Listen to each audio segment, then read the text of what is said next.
clairvoyance, comme la médiumnité, est au service de l'être humain, tout comme la religion ou peu importe d'autres pratiques. Ce que je reproche un peu à la religion, c'est de dire que les cartomanciens, les gens du Reiki, des énergies, des voyants, des médiums ou spirituels ne servent à rien. Il faut croire en la parole de Dieu comme vérité absolue. Dieu lui-même laisse le libre arbitre à chacun de penser comme il veut, donc ce genre de langage qu'auront certains prêtres sont carrément hors propos de la parole elle-même de Dieu. Donc ils ne suivent même pas leur doctrine et sont eux-mêmes marabouts quelque part, puisqu'ils imposent leur idéologie, or que Dieu n'impose pas son idéologie, hein. Dieu est censé amour, libre arbitre et le choix de tous à chacun, et voilà, il donne les outils à tout le monde et chacun fait ce qu'il veut. Donc la religion catholique, pardon, excusez-moi, si on regarde un peu ce qu'elle a fait dans le monde au travers les milliers d'années, elle était très déplacée. Ils ont fait beaucoup de morts. Tout ça au profit de l'argent aussi. Donc, ne sont pas plus valables aujourd'hui que certains pseudo-marabouts, etc. Sans compter qu'aujourd'hui, je pense que la Bible devrait être mise à jour parce que la plupart des gens, et je vais prendre juste un petit morceau de la Bible, hein, Jésus a marché sur l'eau. Je pense que la majorité des croyants, et j'en ai parlé, ils pensent vraiment que ce gars-là, Jésus, dans cette histoire, a vraiment marché sur l'eau, genre un magicien. En fait, j'ai eu un prof de religion qui était très intelligent, qui était même très très bon dans son analyse, qui m'a expliqué, non Bruno, il ne faut pas le voir comme ça. L'eau, ça représentait le mal, c'était impur, etc. L'eau non bénite, c'était impur, ça représentait le mal, ok. Et que le fait que quelqu'un marche sur l'eau, c'était plutôt une métaphore qui disait que voilà, Jésus était au-dessus du mal et pouvait avancer malgré tout le mal qu'il puisse y avoir autour de lui, etc. C'était la métaphore qu'il fallait comprendre. Parce qu'en réalité, la Bible, c'est un livre de morale, c'est un livre de bonne conduite, c'est un livre d'éducation, quelque part.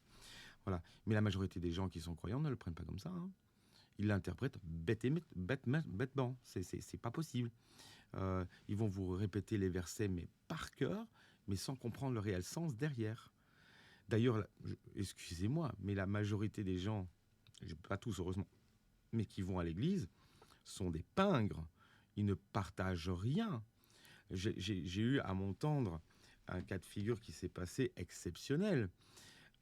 Il y a un père qui devait faire la messe un dimanche. Il y avait un monsieur qui était habillé, vêtu comme un clochard, à la porte de l'église, etc.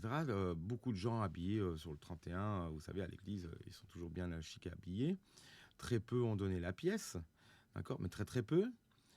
Ils n'ont même pas fait attention de qui c'était, ils n'ont même pas regardé son visage, ils n'ont même pas pris le temps de parler avec cette personne. Ils sont rentrés à l'église et quand tout le monde était assis, ce monsieur même est rentré dans l'église avec un petit peu une forme de fracas au niveau de la porte. Tout le monde s'est retourné, bien sûr. On vu le clochard arriver. Et ce clochard s'est déshabillé sur l'autel. Et en se déshabillant, on a découvert qu'il avait la toge, etc. Et que c'était un prêtre. Et il a fait un sermon. Alors là, moi, j'ai failli rire. Mais j'ai failli rire tellement c'était risible. Il a fait un sermon incroyable qui a foutu une claque morale à la majorité des gens qui étaient dans l'église. Il dit, vous dites que vous êtes des enfants de Dieu, que vous partagez la bonne parole, que ceci, que vous aidez les autres. Mais combien m'ont donné la pièce devant l'église, or que vous donnez 5 € dans le panier pour l'église? Il y a eu un silence de mort dans l'église. Pardon, c'est pas bien de dire ça, mais il y a eu un silence de mort dans l'église. Donc, ce prêtre-là, ouais. Lui, ouais, je vais le croire. Parce qu'il avait compris le sens de l'être, ce que c'était la Bible, le sens de l'être humain, l'humanité, le bon comportement de l'humain. Donc, c'est bien la preuve que ces gens viennent à l'église sans comprendre le pourquoi ils prient et pourquoi ils ont les messages pour lesquels ils doivent comprendre ces choses. La majorité des gens ne sont pas philosophes, la majorité des gens ne sont pas psychologues, ils comprennent la Bible comme un livre de science-fiction. D'ailleurs, si j'avais un conseil à donner à l'Église, remettez à jour votre Église. Et surtout la Bible, la compréhension des mots. Jésus qui marche sur l'eau, ça ne parle pas aux gens. Et si vous dites ça à un jeune, il va vous rigoler. Attends, quoi, il est magicien? C'est logique. C'est une logique imparable. Par contre, vous expliquez de manière plus théorique, classique, oui, ce monsieur était au-dessus du mal parce qu'il se comportait d'une certaine manière et que ça ne l'atteignait pas. Là, les gens vont, vous êtes beaucoup plus crédible. La religion sera beaucoup plus crédible, d'accord? Dans cette croyance-là, oui, en tout cas. Voilà.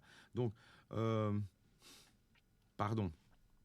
Euh, je pense que l'Église a un petit retard là, enfin petit, c'est gentil, mais les gens qui viennent dire que, surtout les pères ou les gens qui ont des, comment on appelle ça, des statuts au niveau de l'Église, ne venez pas dire qu'on ne sert à rien, on est bien plus proche de la réalité que vous. Déjà dans vos discours, vous n'êtes pas cohérent ni crédible. En tout cas pour certains. Il y a des pères qui sont incohérents.